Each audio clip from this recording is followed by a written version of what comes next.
Olá, meu irmão, irmã, muito bom dia, graça e paz do nosso Senhor.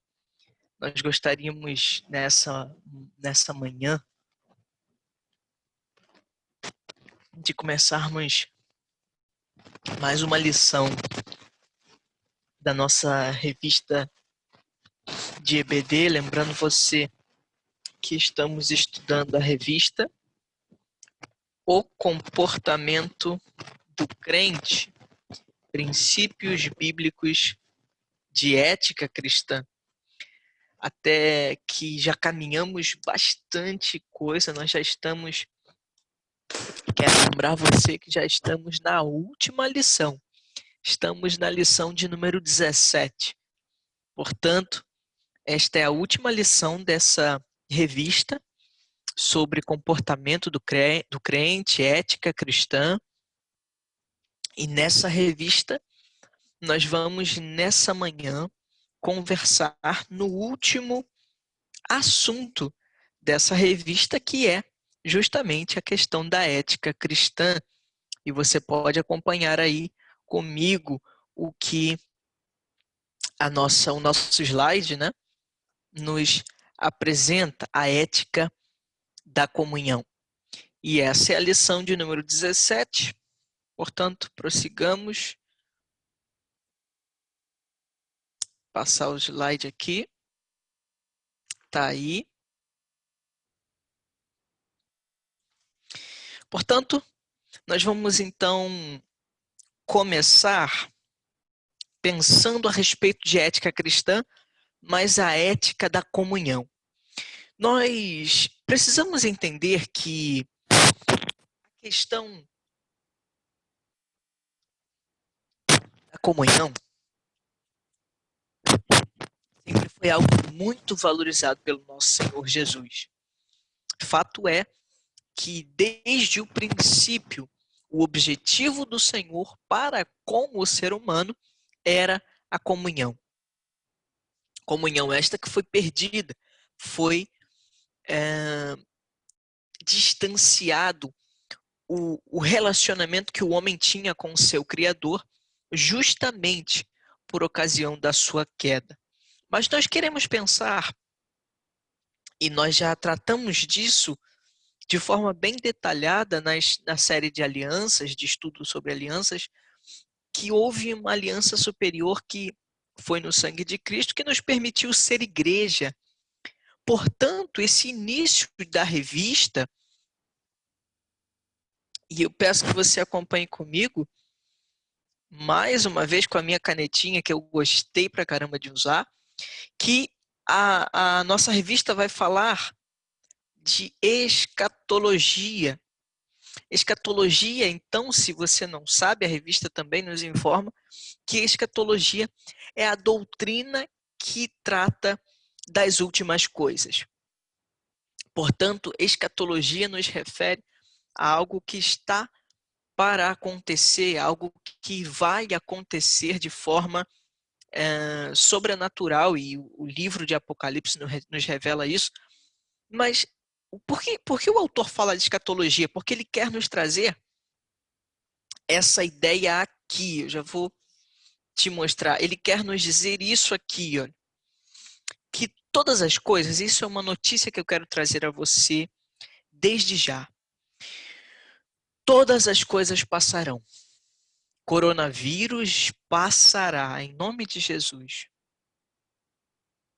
Guerras, epidemias, pandemias, corrupções, tudo o que temos nessa vida irá acabar, irá passar. Mas uma coisa a revista nos assegura, que uma coisa permanecerá: a igreja do Senhor Jesus. Glória a Deus por isso, meu amado. Se você é igreja do Senhor, esteja alegre, regozije-se nessa notícia de que você é igreja do Senhor. Glória a Deus por isso. E então, é dentro dessa notícia maravilhosa inicial de que somos aqueles que são igreja. Nós somos igreja do Senhor e teremos então a possibilidade de vivermos corpo incorruptível, por mais que hoje estejamos vivendo um corpo incorruptível.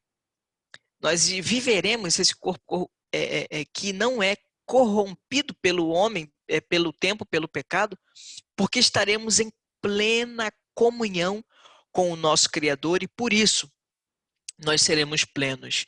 Mas nós precisamos pensar no que é comunhão. O que é essa palavrinha tão desafiadora para nós? A comunhão, sem dúvida, é o assunto mais difícil de se pensar dentro do corpo de Cristo, visto que somos tão diferentes, temos opiniões, decisões, coisas tão diferentes a pensar, e a revista então vai começar nos falando sobre a verdadeira comunhão. O que é a verdadeira comunhão?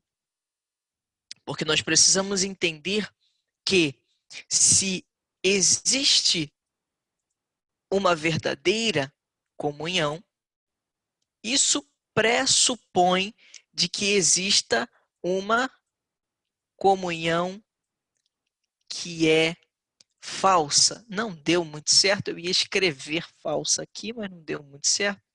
Então vamos continuar. Então a Bíblia nos fala sobre comunhão. Portanto, nós precisamos entender que esse assunto ele é muito importante para nós enquanto igreja, porque a vinda do Senhor Jesus Cristo na terra, Cristo sendo Deus, veio à terra para restituir a nossa comunhão com Deus. Tão importante é esse assunto para Deus que ele enviou o seu Filho para restabelecer nossa comunhão com ele. Portanto, nós precisamos entender isso.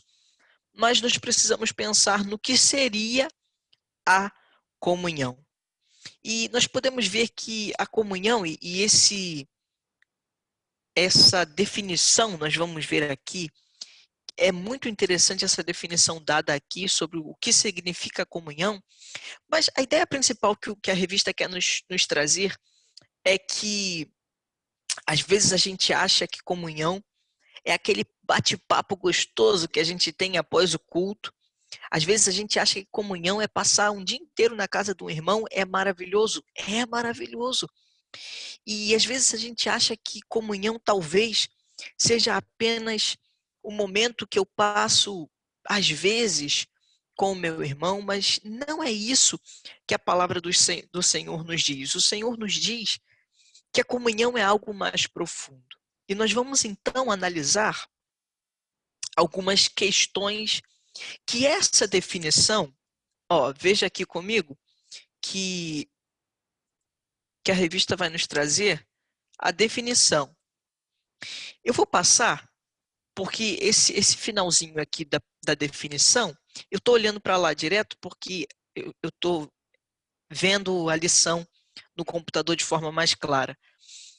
E está ali dizendo que koinonia seria o sentido para nós podermos entender a comunhão. E essa palavra ela é muito especial porque ela, de origem grega, ela significa algo que é mútuo, algo que é em perfeita comunhão, em perfeito vínculo de um com o outro. Portanto, eu quero pensar com você nessa definição que o autor nos traz, em primeiro lugar, dizendo que a comunhão é uma relação pessoal. Eu quero destrinchar isso pensando em relação, primeiramente, pensando que nós, enquanto seres humanos, somos relacionais. Relacionais. O ser humano não foi criado para viver em um casulo. O ser humano não foi criado para viver sozinho, solitário. O ser humano, enquanto ser humano, na sua constituição, é um ser sociável. E pensando nisso, nós podemos ver que a comunhão é, em primeiro lugar, uma relação pessoal. E muitos entendem, e de forma muito errada, que a comunhão cristã é apenas um discurso. Mas não, a comunhão cristã é relacionamento com uma pessoa. Porque nós precisamos entender que a comunhão cristã, ela não é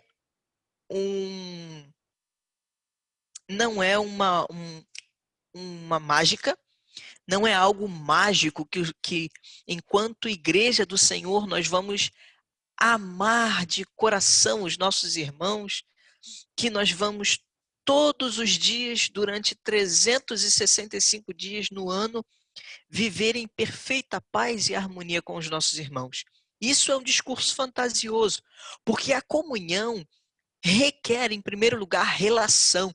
E relação, quando é vivida de forma intensa, ela requer ajustes. Mas nós não só vivemos enquanto corpo que comunga, enquanto comunhão, nós não só vivemos uma relação, mas nós vivemos uma relação pessoal. Portanto, a comunhão cristã é uma comunhão entre pessoas. Em primeiro lugar, pessoas que se relacionam com Deus, com o seu Criador. E por se relacionar com o seu Criador e com o Espírito Santo, agora nós temos a possibilidade de nos relacionar com os nossos irmãos. Portanto, é consequência. O meu bom relacionamento com o meu irmão acontecerá na medida que eu tenho um bom relacionamento com o Senhor Jesus. Mas nós vamos então caminhar pensando ainda nesse parágrafo, não se perca, estamos ainda falando nesse parágrafo aqui, olha, nesse parágrafo aqui acima. Nós estamos falando a respeito desse parágrafo, estamos destrinchando algumas coisas que esse parágrafo nos ensina. Portanto, nós precisamos pensar numa pergunta em como se expressa a comunhão. Como que, enquanto cristãos, e isso é uma dificuldade que as pessoas encontram, de definir alguns conceitos ou algumas coisas referentes ao que nós falamos enquanto cristãos. Por exemplo, santidade. Como posso entender santidade de uma forma prática? Como eu posso pensar na comunhão de uma forma prática, comunhão dos santos? É bonito, mas como acontece isso? Como isso se expressa? E a revista nos traz algumas coisas. E eu quero que você perceba comigo que a revista, ela nos traz essas diversas ideias, essas diversas definições na nossa revista, porque ela nos fala desse texto aqui, olha. Eu vou grifar para você perceber do que estamos falando. Esse texto, em Atos 2, de 41 a 47, peço que você vá lá comigo.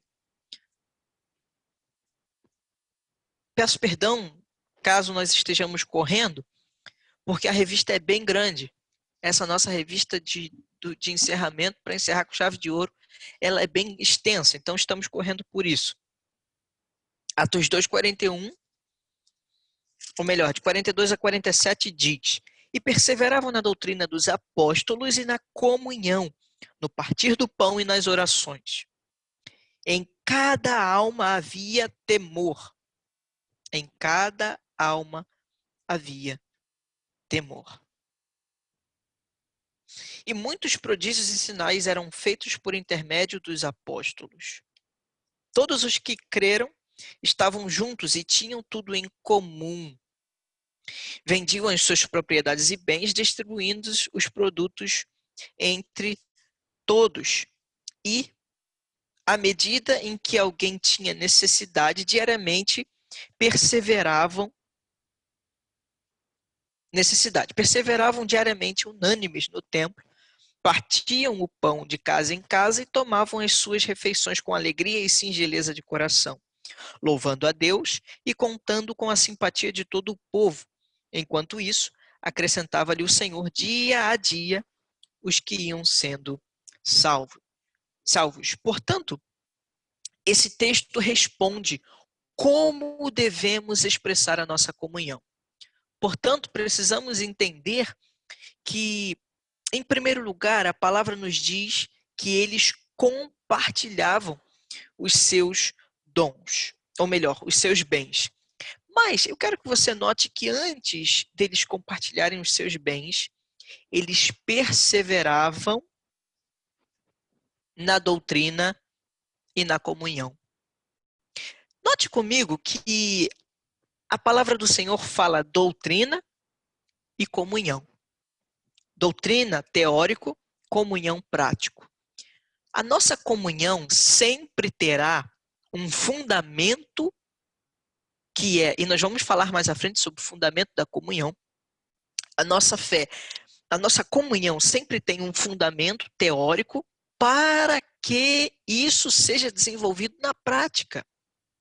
Então, ele fala de doutrina e comunhão, portanto, a doutrina é o teórico e a comunhão é o prático. Eles viviam no partir do pão e na oração. Portanto, o partir do pão é uma demonstração de compaixão e unidade, enquanto que a oração é uma ideia de unidade com o Pai. Veja que sempre há uma relação Deus-humano. Doutrina, Deus, relação com Deus. Comunhão, relação com o próximo. Partir do pão, relação com o próximo. E oração, relação com Deus. Veja então que há essa dinâmica na palavra. Que a relação com Deus e com o homem, isso era dinâmico na igreja primitiva. Por isso que as coisas aconteciam da forma como aconteciam. Porque hoje nós temos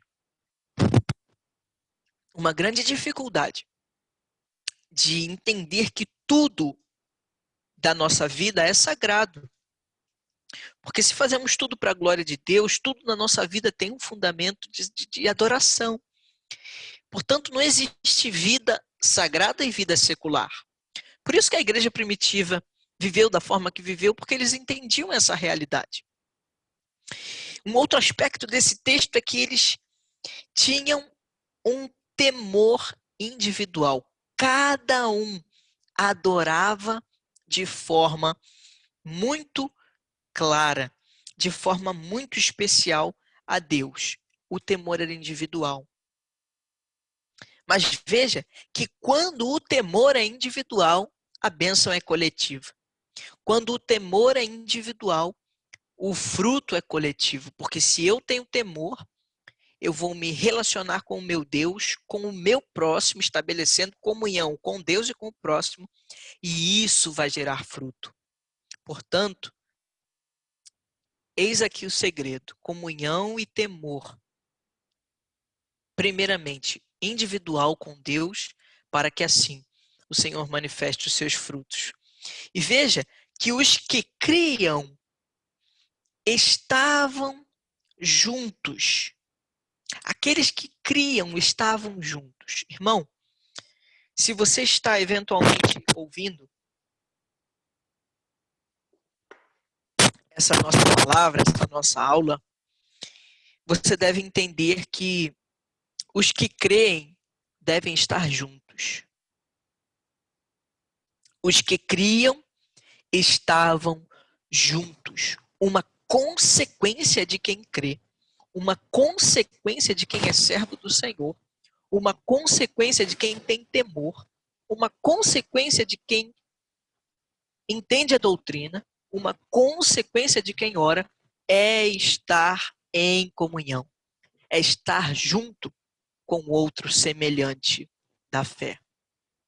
Portanto, se você entende a doutrina, ora, tem temor, mas não comunga, não tem comunhão com os irmãos, algo está errado. E nós vamos ver que um dos desdobramentos desse relacionamento que eles tinham era ter tudo em comum. E, na verdade, o sentido de comunhão é esse também. Perdão, o sentido é esse também, de ter tudo em comum. Isso nos fala de propósito. Sabe, nós temos que ter muito claro quais são os nossos propósitos, porque quando nós estamos no mesmo propósito, nós não vamos mais ficar nos debatendo com questões tão pequenas, mas nós iremos entender a ver o necessitado. Veja que uma das consequências dessa relação que eles tinham, estavam juntos, e ter tudo em comum foi ver quem estava necessitando e estavam em comunhão no templo e com a vida. E qual é o fruto de tudo isso? Eles louvavam, influenciavam, porque eles tinham a graça de todo o povo, a palavra diz, e o Senhor era quem acrescentava. Às vezes a gente pode se perguntar, mas Senhor, por que a nossa missão às vezes tem tão pouca gente? Talvez seja por isso, amado. Está faltando comunhão, está faltando doutrina, pode estar faltando talvez a prática da comunhão, a prática da compaixão. Pode estar faltando o partir do pão ou a oração, pode estar faltando o temor individual, porque é o temor individual que vai gerar bênção coletiva. Talvez seja que nós não estamos como aqueles que creem, consequentemente estando juntos. Então são tantos os desafios que esse texto nos evidencia e um único texto nos traz tantas luzes, tantas coisas maravilhosas. Mas vamos caminhar. Portanto, eu quero pensar com você que eles compartilhavam os seus bens, e compartilhar os seus bens não é um choque no nosso individualismo. Nós vivemos um tempo em que o discurso e o certo é você ter só para si, reter para si, é você viver a sua própria vontade, viver o individualismo, mas essa igreja e a comunhão verdadeira que o Senhor nos ensina é uma comunhão que não é individualista e que ela está na contramão também do consumismo. Porque o texto fala que eles compartilhavam os seus bens. Compartilhamento mostra uma contramão ao individualismo e compartilhar bens é uma ideia que vem contra o nosso consumismo. Irmãos, talvez você tenha 30, talvez você tenha 10, talvez você tenha 5, talvez você tenha 2 roupas repetidas, 2 roupas que são coisas. A gente sempre tem coisas que nós temos muito e sempre temos para compartilhar. Talvez você seja aquele que também nem tem tantas coisas assim, mas sempre temos a compartilhar. Seja bem material, seja alimento espiritual. E eu quero pensar com você. Você imagina, você acha que a igreja primitiva era rica? Os membros da igreja primitiva eram ricos? Não, eles compartilhavam entre si o pouco que tinham. E isso gerava cooperação na obra. Cooperação nos fala de trabalho mútuo. Na verdade, nós já estamos falando aqui de todo esse ponto aqui, olha. Nós já estamos tratando de todo esse ponto. E eu quero que você então perceba isso, que já estamos discorrendo esses assuntos.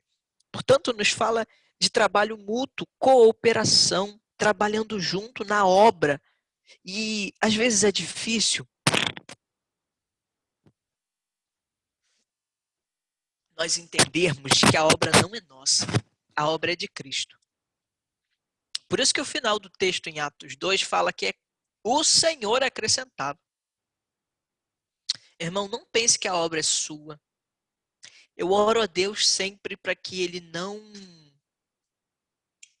me deixe pensar que a obra só está caminhando por causa de mim. Que a obra só está caminhando porque eu prego. Que a obra só está caminhando bem porque eu oro. Que a obra só está caminhando porque eu evangelizo. Essas coisas são importantes, sem dúvida. mas eu nunca quero pensar que só está caminhando por causa de mim. Sabe? É porque é o Senhor quem acrescentava dia após dia os que eram salvos. A igreja fazia a sua parte, sim, mas quem acrescentava no final das contas era o Senhor. Portanto, qual é a nossa função diante da obra do Senhor? É a comunhão. E que essa revista, que essa lição, que nós já falamos de tantas coisas, nós já falamos de ética, nós já falamos de comportamento, nós já falamos de diversas questões, e eu queria então conversar com você sobre isso, que você pense nas suas condutas, nos seus pensamentos, nas suas ações, para que representemos o reino de Deus, para que sejamos realmente aqueles que demonstram a comunhão. Amém?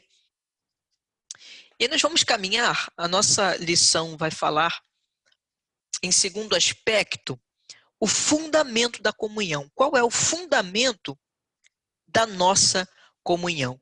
E isso está baseado em Filipenses 2, de 1 a 11. Que texto maravilhoso, eu quero ler com você.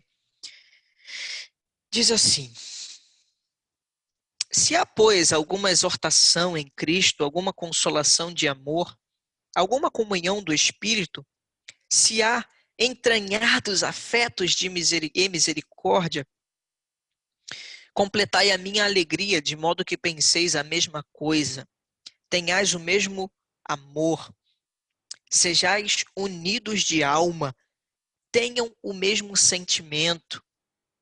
Nada façais por partidarismo ou vanglória, mas por humildade, considerando cada um os outros superiores a si mesmo.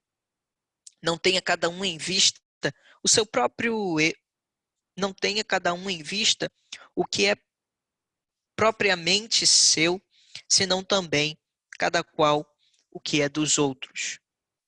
Tende em vós o mesmo sentimento que houve em Cristo Jesus, pois ele, subsistindo em forma de Deus, não julgou como usurpação o ser igual a Deus.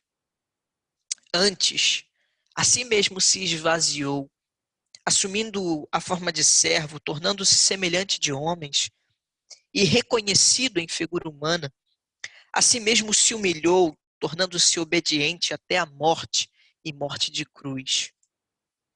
Pelo que também Deus o exaltou sobremaneira, e lhe deu o nome que está acima de todo nome, pelo que ao nome de Jesus dobre todo o joelho, nos céus, na terra e debaixo da terra, e toda a língua confesse que Jesus Cristo é o Senhor, para a glória de Deus Pai.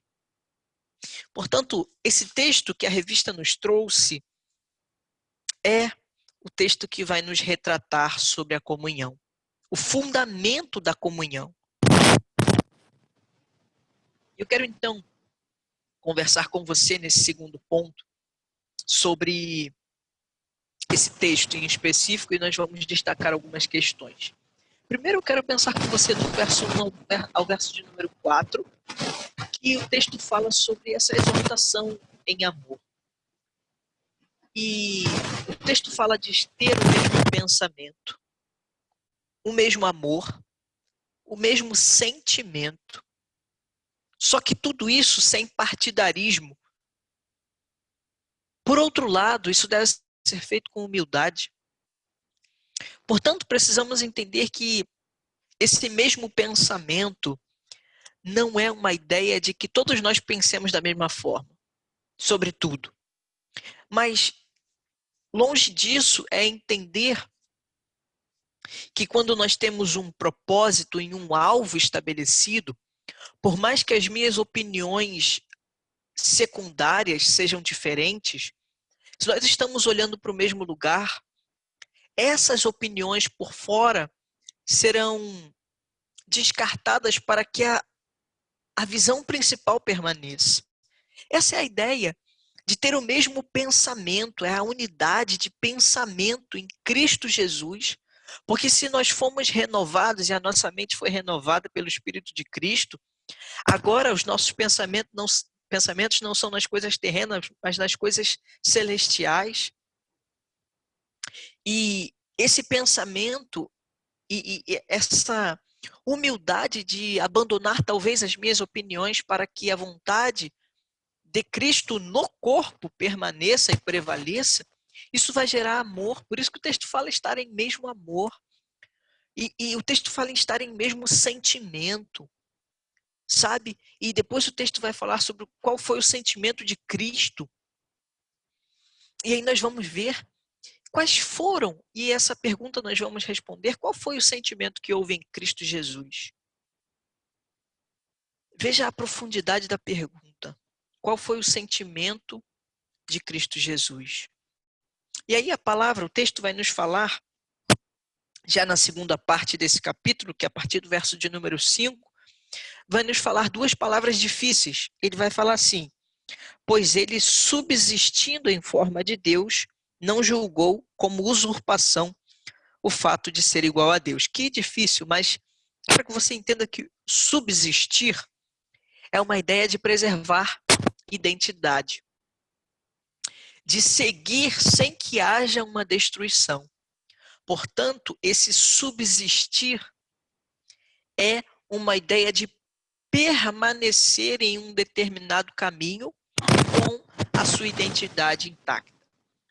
Isso pode ser um exemplo quando Jesus foi tentado no deserto. Ele subsistiu na sua identidade, porque ele permaneceu com a sua identidade. Por isso que o texto fala, pois ele, subsistindo em forma de Deus, ele preservando a sua identidade enquanto Deus, porque Jesus Cristo era e é Deus, ele não julgou por usurpação ser igual a Deus. O que é usurpação? Possuir um cargo que não é seu. Possuir aquilo que não lhe pertence por direito. Portanto, perceba, o que esse texto está nos dizendo? Que Jesus Cristo, sendo ele Deus, porque ele preservou a sua identidade como Deus, ele não utilizou isso como motivo para ser igual a Deus. Ele não usurpou esse fato de ter identidade como motivo para usurpar ser igual a Deus, como roubar o cargo ou a função de Deus. Mas, por outro lado, é mais ou menos assim. Eu tendo a possibilidade de fazer algo, a autoridade para fazer algo. Cristo tinha autoridade para que o pecado fosse extinto de qualquer forma da humanidade. Sendo ele Deus, ele isso poderia fazer, mas o que ele preferiu? Assumir a forma de servo. Portanto, irmão, quando você tem autoridade para ditar sobre alguma circunstância, prefira ser servo. Prefira ser servo. Porque o texto nos diz que antes, sendo ele Deus, ele não usou isso como vanglória. Mas antes, ele assumiu forma de servo. Qual foi a atitude de Cristo? Vimos o sentimento dele. O sentimento de quem podia fazer algo, mas não fez. Por um fato, ele era servo. E a atitude de Cristo foi se esvaziar. Comunhão também nos fala de esvaziar o nosso ego, as nossas vontades, em detrimento da missão. Ele se esvaziou e assumiu forma de servo,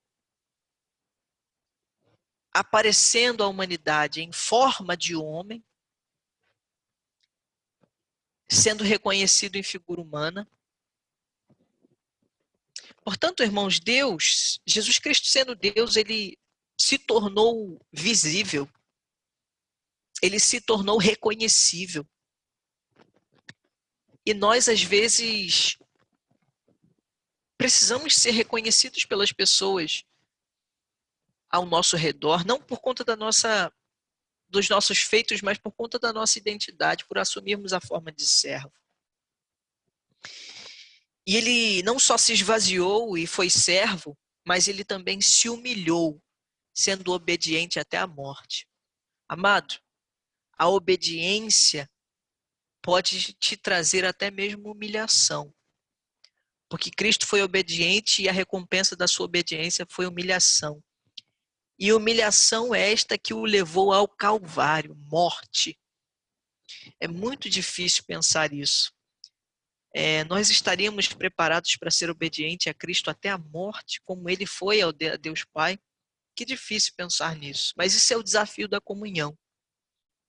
E esse é o desafio que Cristo nos está fazendo nesse momento. Então, já caminhamos um pouco, e aí eu gostaria, então, de pensar nesse último aspecto, nessa última questão, de que Cristo, qual foi o sentimento de Cristo? Foi esse, que sendo Deus, ele não assumiu, não julgou o ser igual a Deus, mas ele teve a atitude de se esvaziar como servo e de se humilhar com obediência até a morte. E qual foi o resultado de tudo isso? O verso de 9 a 11 vai falar que o resultado é que Deus o exaltou acima de todo o nome. Acima de todo nome é o nome de Cristo Jesus, nosso Senhor. Para que ele fosse adorado e que todo o povo, língua e nação o reconhecesse como Senhor e todo joelho se dobre diante do nome de Cristo. E que ele seja confessado com unanimidade como Salvador da humanidade. Então, portanto, a revista vai nos trazer em último lugar essa questão. Em último lugar, nós vamos tratar sobre a comunhão e as mutualidades, sobre como devem ser as nossas relações enquanto cristãos, como deve ser a nossa relação com Deus, com o próximo e com o nosso semelhante. Em primeiro lugar, a revista vai nos trazer diversos pontos. Veja que aqui, a partir daqui, a lição vai trazer um monte de textos e eu quero relatar cada um deles para você, mas eu quero que você pense comigo que a revista nos fala sobre essa questão da comunhão, de que a comunhão também desdobra em mutualidade. E aí a própria revista vai nos falar assim: mutualidade se refere a um estilo de vida baseado sobre os mandamentos do Novo Testamento a respeito das coisas que os cristãos fazem uns aos outros em favor dos outros, para externar o seu mútuo amor e unidade. E também a respeito das coisas que eles evitam. Eu estou lendo isso aqui, tá? A respeito das coisas que eles evitam para fazer uns aos outros a fim de preservarem o seu amor e unidade. Foi o que eu falei antes, que talvez às vezes até algumas coisas nossas nós vamos deixar de fazer para que a comunhão prevaleça. E aí o texto vai nos falar de diversas questões sobre como seria essa necessidade de viver em mutualidade. Irmão, mutualidade é ouvir o meu irmão. Mutualidade, às vezes, é muito mais ouvir o que o meu irmão tem a dizer do que falar. Eu tenho aprendido isso nesse tempo, que a gente é muito difícil para ouvir. Eu ouvi algo muito impactante essa semana, que um amigo falou que nós somos tão difíceis para ouvir o outro, enquanto que Deus, o Criador de todas as coisas, para nos ouvir, sendo nós quem somos. Enquanto oramos, nós cremos pela fé que Deus está nos ouvindo. Portanto, o Criador para nos ouvir. E nós, enquanto seres humanos, não paramos para ouvir o nosso irmão. Portanto, mutualidade também nos fala sobre ouvir. E aí eu vou falar uma série de questões aqui que esses textos bíblicos vão nos trazer quanto ao que seria a mutualidade. Veja que a mutualidade é o amor cordial. Mutualidade se refere à honra aos meus irmãos. Mutualidade fala de ter sentimento comum. Mutualidade nos fala de não julgar. Nos fala de acolher, de levar as cargas um dos outros, de perdoar, de me sujeitar, suportar e perdoar, de instruir e aconselhar. Nos fala de amar, consolar, viver em paz, exortar, estimular em amor as boas obras, confessar pecados uns aos outros. Que poder há na confissão de pecados de um ao outro? Porque quando você compartilha o seu pecado para com Deus, você é perdoado. Mas quando você compartilha o seu pecado com o seu irmão, você tem paz, porque você foi perdoado e agora você vive em paz com o seu irmão. Nos fala de servir com o dom que você recebeu. Nos fala sobre ter, por fim, comunhão uns com os outros. Portanto, que essa revista tenha nos ensinado a respeito de ética cristã, que essa lição tenha nos ensinado a respeito de viver realmente a vontade do Senhor para as nossas vidas, que você seja abençoado pela palavra do Senhor, que você viva uma vida em comunhão, primeiramente com o Senhor, e após isso, a comunhão com o seu irmão. Que Deus te abençoe. Um grande abraço e fique com Deus.